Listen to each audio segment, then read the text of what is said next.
యెరెమీయా గారిని తల్లి గర్భం నుండి దేవుడు ఏర్పరచుకుని పిలుచుకుని నేను ప్రవక్తగా నేను నియమిస్తున్నాను, నా పని చేయని యెరెమీయాకు చెప్తాడు. ఆ యెరెమీయాకు చెప్పి నడిపిస్తున్నప్పుడు ఇశ్రాయేలుకి వార్నింగ్ ఇమ్మంటాడు. ఇశ్రాయేలు, యోధా, నీ పరిస్థితి బాలేదు, నువ్వేం చేస్తున్నావంటే నన్ను కాదని అన్య జనాంగానికి లేదా అన్యజనుల ఆచారానికి మొగ్గు చూపుతున్నావు, మూఢనమ్మకాల వైపు విగ్రహాచారాల వైపు తిరుగుతున్నావు. అన్నం పెట్టేది నేను, నీళ్ళు ఇచ్చేది నేను, పోషించేది నేను, నువ్వు చూసేది మరొకరి వైపు. ఇది పద్ధతి కదా ఇశ్రాయేలు అని చెప్పి అలా దేవుడు చెప్పడానికి ఎవరిని పంపించాడంటే ప్రవక్తలను పంపించాడు. ఆ ప్రవక్తల్లో ఒకరు యెరెమీయేలు. యెరెమీయేలు చెబుతున్నాడు, అరే నాయనా, మీరు మారకపోతే దేవుడు చాలా గట్టి కొడతానంటున్నాడు. ఆ కొట్టే దెబ్బలకి చావు దెబ్బలే, మీరు మీ పిల్లలు కూడా ఇంకా లెగరు, ఇంకా పోయి ఆకారాలకు మొక్కుతారేంద్రా, విగ్రహాలకు మొక్కి బలి నైవేద్యాలు అర్పించి మూఢనమ్మకాలు నమ్మి మీ పిల్లలను బలి అర్పించి ఏంటి పనులేంటి, పోయే కాలం పనులు. మీరు మారకపోతే దేవుడు చావు దెబ్బలు కొడతారు ఏమనుకుంటున్నారని ఘాటైన ప్రసంగాలు చెప్తుంటాడు. ఎవరు? యెరెమీయా గారి చరిత్ర. ఈ ఘాటైన ప్రసంగాలు చెప్తున్నప్పుడు కొంతమంది ప్రేమామయులు ప్రసంగికులు ఉంటారుగా, వాళ్ళు ఏమంటారంటే మరీ అంతేం కొట్టేళ్ళండి యెరెమీయా అన్ని అలా చెప్తారు, ఆ మనిషికి అన్ని మాస ప్రసంగాలని చెప్తాడు అంటారు. ఎవరిని? యెరెమీయా గారు. అరే లేదురా, దేవుడు నన్ను పిలిచాడు, నన్ను చెప్పమన్నాడు, మీ వైఖరి ఇలాగే ఉంటే మీ పంటలు పండవు, కడుపులు నిండవు, మీ బతుకులు చిందరవందర అయిపోతే రోడ్డున పడిపోతారు ఏమనుకుంటున్నారని చెప్తాడు. చెబితే మళ్ళీ వీళ్ళు ఏమంటారంటే అలాగే చెప్తాడు. యెరెమీయాకి పనే ఉంది, భయపెడుతూ తిరుగుతాడు జనం. ఇదిగో యెరెమీయా, నువ్వు చెప్తే చెప్పు కానీ ఇలాంటి ప్రసంగాలు చెప్పుకో అని వార్నింగ్ ఇస్తాడు. దేవుడేమో వెళ్ళమంటాడు, వీళ్ళేమో వినరు. దేవుడేమో వెళ్ళమంటాడు, వీళ్ళేమో వినరు. దేవుడు వెళ్ళమంటాడు, వీడు వినరు. దేవుడు వెళ్ళమంటాడు, వీళ్ళు వినరు. యెరెమీయా వెళ్ళి రోజు ప్రభువా చెప్పమన్నావు, చెబుతున్నాను, వీళ్ళు వినరు.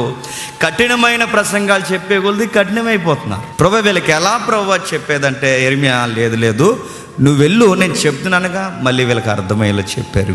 యెరెమీయా వెళ్ళి మళ్ళీ చెప్తాడు. మళ్ళీ చెప్తే వీళ్ళు ఏం చేస్తారంటే ఎందుకంటారు యెరెమీయా, నువ్వు ఒక్కడవే దేశానికి వ్యతిరేకంగా మాట్లాడుతున్నావు, ఎంతమంది ప్రవక్తలు అందరూ పాజిటివ్గా మాట్లాడితే ఎప్పుడు నెగిటివ్ సెన్స్లో ప్రసంగాలు చెప్తావేంటి, నీ ప్రవచనాలు తప్పు యెరెమీయా.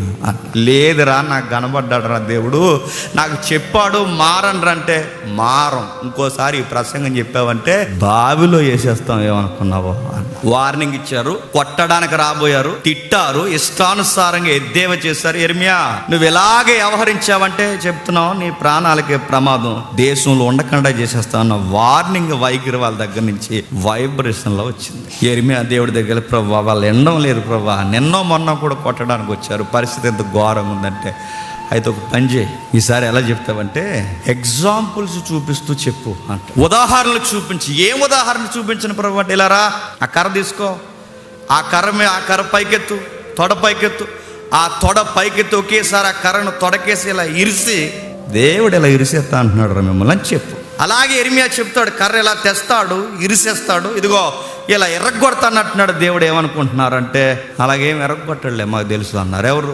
అంత వంకరోలండి ఆ రోజు ఈ రోజు కూడా. అలా ఎర్రగొట్టంటే కుండల పగలు కొట్టి, కర్రలు ఎర్రగొట్టి, తాళ్ళు దంపి, రకరకాల ఎగ్జాంపుల్స్ ప్రవక్తలు అందరూ చేస్తారు. అన్నీ చూసి యెరెమీయాని చంపేంత ప్రయత్నం చేస్తారు తెలుసుగా. ఇలా ఆరాటం పోరాటం, చెప్పమంటాడు వద్దంటాడు, చెప్పమంటాడు చెబుతాడు, వాళ్ళు వద్దంటారు, చెప్పమంటాడు వద్దంటారు, చెప్పమంటారు వద్దంటారు, చెబుతాడు. యెరెమీయా వచ్చి ప్రభువా తలపోటు చేస్తుంది ప్రభువా. అంటే నువ్వెళ్ళి చెప్పమంటావు, వాళ్ళేమో వినరు. నువ్వు చెప్పమంటావు, నువ్వు చెప్పకపోతే నువ్వు ఊరుకో, వాళ్ళేమో వెళ్ళి చెప్తే వాళ్ళు ఊరుకోరు. ఏంటి ప్రభు ఇలాంటి ఉద్యోగం ఇచ్చావు నాకు అన్న. అయితే పని చేయ యెరెమీయా మళ్ళీ చెప్పాను. ఈసారి సీరియస్గా యెరెమీయా చెప్పడానికి వెళ్తాడు. చెప్పడానికి వెళుతుండగా యెరెమీయాకి చెప్తా, యెరెమీయా వెయిట్ ఆ ప్రసంగం మార్చే, రేపు ఏం చెప్తావంటే జాలి పడుతున్నానని చెప్పి అంటాడు. ఇదేంటి, నిన్నటి వరకు నేమో చంపేస్తాడు, కొట్టేస్తాడు, ఇరిసేస్తాడు, కర్రలు ఎర్రగొట్టినట్టు ఎర్రగొట్టేస్తాడని చెప్పమన్నావు.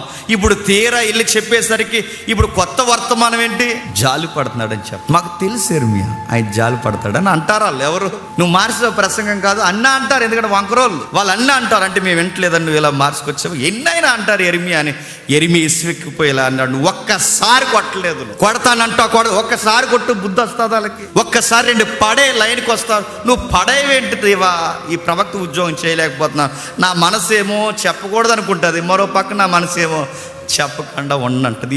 ఊగిసలాట మా ఉండలేకపోతున్నాను, సరేలే చెబుతానని వెళ్తాడు. కొడతారు, వేస్తారు, రకరకాలు చేస్తారు. అప్పుడు ఆ టైంలో దేవుడు యిర్మీయా పక్షాన్ని నిలబడి చెప్పిన ప్రవచనాన్ని నెరవేరుస్తారు. కల్దీలు వచ్చేస్తారు. కల్దీలు అనే ఒక తెగ ఇజ్రాయెల్ లేదా యోధా మీద ఒకేసారి డేగ దిగిపోయినట్టు దిగిపోతారా. వాళ్ళ బలశాలులు, వారి యుద్ధ నైపుణ్యం ఎరిగిన వారు, శత్రువులంటే వీళ్ళకంత భయంకరులు ఎవరు ఉండరంతగా భయంకరమైన హింసకి వాళ్ళని గురి చేశారు. ఎంత హింసాకాండ జరిగిందో ఈ విలాప వాక్యాలు మనకు చెబుతుంది. అంటే యిర్మీయా గ్రంథం అనగానే ఏంటంటే, ఒరే ఇలా జరగబోతుంది, మీరు జాగ్రత్త పడండి అని చెప్పే గ్రంథం యిర్మీయా. ఏం జరగబోతుందో ఆ చెప్పిన గ్రంథం యిర్మీయా అయితే, చెప్పింది ఏం జరిగిందో, ఎంత ఘోరం జరిగిందో మనకి ఎక్స్ప్లెనేషన్ ఇచ్చే పద్యము గ్రంథమే చెప్పండి విలాప వాక్యం. అర్థమైందా? ఏం జరగబోతుందో చెప్పేది యిర్మీయా, చెప్పింది ఏం జరిగిందో మనకు చెప్పేది విలాప వాక్యాలు. ఏం జరిగింది గ్రంథం అంతా మనకు వద్దు, కానీ కొన్ని వచనాలు చూద్దాం. ఎంత భయంకరంగా ఉందో వాతావరణం మీకు అర్థమవుద్ది. ఒక్కసారి చూడండి 5వ అధ్యాయం మొదటి వచనం చూడండి. 5వ అధ్యాయం మొదటి వచనం, యెహోవా మాకు కలిగిన శ్రమను జ్ఞాపకం చేసుకో, దృష్టించి మా మీదకి వచ్చిన నింద ఎట్టిదో చూడుము. మా స్వాస్యము పరదేశుల వశమాయను, మా ఇండ్లు అన్యుల స్వాధీనమాయ, మేము దిక్కులేని వారము, మా తల్లులు విధవరాండ్లయ్యే. సిచ్యువేషన్ మీకు అర్థమవుతుందో లేదో, పరిస్థితి దేశము ఎంత గొడ్డుబారిపోయిందో చెబుతున్నాడు చూడండి. మా తల్లులు విధవరాండ్లై, మా తండ్రులు చనిపోయారు. ఎందుకంటే చనిపోయారు కాదు, కల్దీలు మా తండ్రులను చంపేశారు. మా తల్లులు విధవరాండ్లు అయిపోయారు. పరిస్థితి ఎంత ఘోరం అంటే, ద్రవ్యమిచ్చి నీళ్లు త్రాగి. టెక్నాలజీ ఎక్కువైపోయి కొనుక్కుంటున్నాం మనం, మీకు అర్థమవుతుందా? టెక్నాలజీ ఎక్కువైపోయి కొనుక్కుంటున్నాం మనం, బానిసత్వం ఎక్కువైపోయి కొనుక్కుంటున్నారో చెప్పండి. వాళ్ళ బానిసత్వం, వాళ్ళ నదుల మీద నీళ్లు వాళ్ళే కొనుక్కుంటున్నారు. ఎందుకంటే నదుల మీద కల్దీలు కూర్చున్నారు. నదిలో అడిగట్టాలన్నా, నదిలో బిందు ముంచాలన్నా, నదిలో నీళ్ళ చుక్క తాగాలన్నా రే మా అనుమతి ఉండాలని కట్టేసి కూర్చున్నారు. ఎవరు? కల్దీ. ఈ నీరు మా అండర్లో ఉంది, ఈ భూమి మా అండర్లో ఉంది, మీ ఇల్లు మా అండర్లో ఉన్నాయి. అడుగు కదపాలన్నా, నీళ్లు తాగాలన్నా, పంట గుప్పెడ పట్టాలన్నా పర్మిషన్ మాది ఉండాలి, లేదా మెడకాయల మీద తలకాయలు ఉండవన్నా. చాలా సీరియస్ వార్నింగ్. అడ్డొచ్చిన పెద్దవారిని చంపేస్తున్నారు, స్త్రీలను ఎదవరాండ్లను చేసేస్తున్నారు, వాళ్ళ నీళ్లు వాళ్ళకి అమ్ముతున్నారు. చివరికి డబ్బులకి వాళ్ళ దేశంలో పనికి రాని పుల్లలు, కట్టెలు వాళ్ళకి అమ్ముతున్నారు. దేశం ఎలా ఉందో మీకు అర్థమవుతుందా? ఇంకా కిందికి చూడండి. మమ్ము తరుము వారు మా మెడల మీదకి ఎక్కి ఉన్నారు, మేము అలసటి చెంది ఉన్నాము, విశ్రాంతి అనేది మాకు లేదు. ఏమైందట? వాళ్ళు మెడల మీద కొక్కారు. గత కాలంలో, ఈ కాలంలో మీరు చూడండి, ప్రయాణానికి వాహనాలు వాడేవారు. ప్రయాణానికి వాహనాలు, ఈరోజు మనకు వాహనాలు ఉన్నాయి. ఆ రోజు ప్రయాణానికి పూర్వం ఏం వాడేవారండి? గాడిదలు, నెక్స్ట్ గుర్రాలు, నెక్స్ట్ ఒంటెలు. కానీ విచిత్రం ఏంటో తెలుసా? ఆ కల్దీల మీదకి వచ్చిన తర్వాత వాళ్ళని దేనిగా వాడారో తెలుసా? మనుషులు వాహనాలుగా. కూర్చో, మెడ మీదకి ఎక్కుతాం, కూర్చో, నర్రా కిలోమీటర్ అని పదుల మైళ్ళు నడిపించారు. వారు ప్రజల మెడల మీదకి ఎక్కారు. ఇది బ్లాక్ అండ్ వైట్ మూవీ కాదు, ఇది బ్రిటిష్ యుద్ధాల కోసం చెబుతున్న పిక్చర్ కాదు. ఇశ్రాయేలుకి జరిగిన ఘోరమైన రక్త చరిత్ర. ఏం జరిగింది? మెడల మీదకి ఎక్కడం ఏంటి? వాళ్ళ బలిసిన ఆకారాలతో వాళ్ళ మెడల మీదకి ఎక్కి ఇశ్రాయేలు మీద నడరా అనేవారు. నడు, అక్కడ నడు. గాడిదలు కాదు, మీరే మాకు గాడిద. ఇదిగో మా గుర్రాలు కాదు, మీరే మాకు వాహనాలు. నలిపేశారు. అలిసిపోయేలా వాళ్ళ మీదకెక్కి, వాళ్ళ భుజాల మీదకెక్కి వాహనాలు మార్చేశారట. బాధపడుతూ రాస్తున్నాడు, పొట్టకూటికై ఐగుప్తీలకును అసూర్యులకు లోబడి ఉన్నాము. పొట్టకూటికై మా చరిత్ర మాకు తెలుసు ప్రభు. గతంలో ఈ కూడికై ఐగుప్తీలో చచ్చాం. గతంలో ఈ పొట్టకూటు కోసమే అసూరియన్స్కి బానిస అయిపోయాం. ఇప్పుడు వాళ్ళు వీళ్ళ ఏకమైపోయి మాకు సహాయం చేస్తారని కూడా మా అమాయకత్వం. మళ్ళీ ఇప్పుడు పట్టకూటు కొరకు మా కూడు మేము తినడానికి కల్దీలకి బానిసలమై.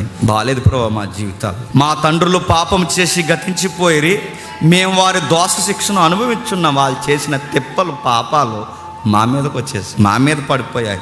దాసులు మాకు ప్రభువులు అయిపోయారు, వారి వశము నుండి మనం విడిపింపగలవి ఎవడూ లేడు. ఎడారి జనులు ఖడ్గము వలన ప్రాణమునకు తెగించి మా ధాన్యము తెచ్చుకొనిచున్నాము. నెక్స్ట్, మహాస్కయం వల్ల మా చర్మము పొయ్యి వలె నలుపైపోయే, చర్మం మాడిపోయింది ప్రభు. ఎండకి, వానకి, చలికి, కాలాలకి మా శరీరం తట్టుకోలేక ఒక పొయ్యిని బాగా మెండబెడితే, మంటకు గురి చేస్తే ఆ పొయ్యి ఎలా అయితే ఆ పొగకి మగ్గిపోద్దో మా సొగసులన్నీ పొయ్యి వలె మగ్గిపోయాయి. మా జీవితం బాగాలేదు. అన్నానికి ఏడుస్తున్నాం, నీరుకి ఏడుస్తున్నాం, చివరికి అన్నం వండుకోవడానికి కట్టెలు దొరక్క ఏడుస్తున్నాం, చివరికి రోడ్డు మీద వాళ్ళని మొయ్యలేక ఏడుస్తున్నాం.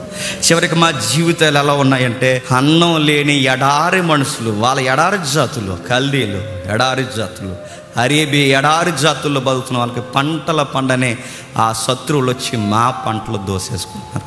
ఒకప్పుడు మాకు కప్పం కట్టేవారు మా దావీదు కాలంలో, ఒకప్పుడు మాకు బానిసలుగా ఉండేవారు, మా రాజులు వాళ్ళని ఏలేవారు. ఇప్పుడు వాళ్ళకి మేము కప్పం కట్టే పరిస్థితి వచ్చింది. మా ముఖాలు మారిపోయాయి, పూర్తిగా దేహాలు చిదిగిపోయాయి. ఇంకా బాధ, గుండెల్లోంచి బాధ వ్యక్తీకరిస్తున్నారు. ఏమంటున్నాడు చూడండి, శత్రువులు సీయోనులోని స్త్రీలను చెరిపేశారు. నెక్స్ట్, శత్రువులు యోధా పట్టణములోని కన్యలను చెరిపేశారు. ఎలా మీకు అర్థమవుతుంది ఆ ఎక్స్ప్రెషను? దీన్ని విలాప వాక్యాలని ఎందుకన్నారంటే, ఎంత ఘోరం జరిగింది కనుక అది విలాపం. మా సంసారం చేస్తున్న స్త్రీలను బయటికి లాక్కొచ్చి హత్య చేసేసారయ్యా, అత్యాచారం చేసి. పెళ్లి కావలసిన కన్యలను హత్యలు చేసి అత్యాచారం చేసి సంసారాన్ని చిదివేశారు. ఇంకా సంసారం అంటే ఏంటో తెలియని లేత మొక్కలను కూడా చిదివేశారు. సంసార స్త్రీలు రోడ్డు మీద పడిపోయారు, కన్యలు రోడ్డు మీద పడిపోయారు. ఏంట్రా ఇదేం పనయ్యా? మా మీదకెక్కి, మా జీవితాల మీదకెక్కి, మా పంటలు తిని, మా నీళ్లు మాకే అమ్మి, మా కట్టెలు కూడా చివరికి పనికిరాని కట్టెలు కూడా మాకు అమ్మి ఎంతగా మా శరీరాన్ని నడిపి, ఇది అన్యాయమయ్యా అని అడిగినందుకు చేతులు కట్టి మా అధిపతులకు ఊరేసేశారు. 103వ కీర్తన 13-14 వచనాలు చూడండి. తండ్రి తన పిల్లల ఎళ్ళ జాలి పడినట్టు యెహోవా తన యందు భయభక్తులు గలవారి ఎళ్ళ జాలిపడును. మనం నిర్మింపబడిన రీతి ఆయనకి తెలుసు.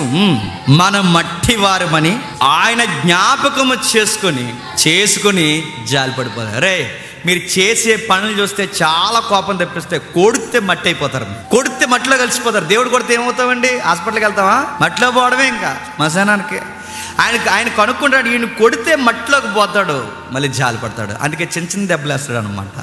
కొడతాడు, గద్దెస్తాడు, ఏదో ఒక పాట నేర్పిస్తాడు. అవసరమైతే ఎల్లెళ్ళే బండి మీద నుంచి కూడా కింద పడగొడతాడు. దేవుడు నీ మీద మళ్ళీ చెప్తున్నాను, ఎన్ని గుద్దాలని గుద్దుతాడు. ఎందుకంటే నీకు ఏదో నేర్పించాలి. నీకు కుదరలేదు, నీ వ్యవహారాన్ని నీకు తెలియట్లేదు. నీకు చిన్నపిల్లలు అటు తిరుగుతున్నాడు, ఏదో ఒకటి పడాలి. అనారోగ్య సమస్య, అప్పుల సమస్య, నీకు అలాగైతే కానీ దేవుడు అర్థమవడు. ఇక్కడ చెప్తున్నాడు, మనం మట్టివారు. ఎవరు?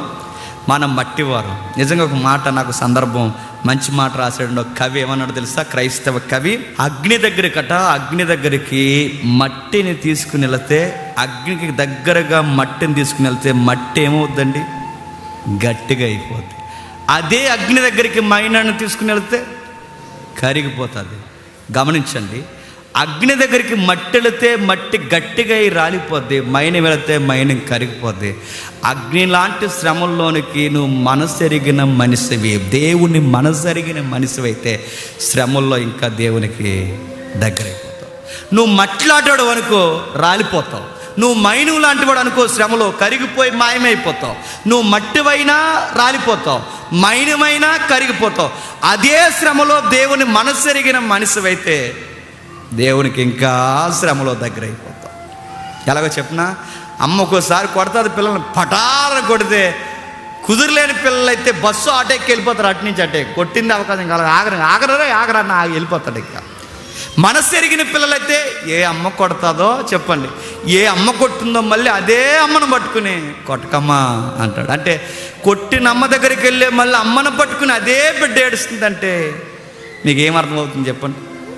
శ్రమ కలిగినప్పుడు, దెబ్బలు తగిలినప్పుడు, ప్రేమరిగిన కుమారుడు అయితే మళ్ళీ మనం ఎవరిని పట్టుకోవాలి చెప్పండి?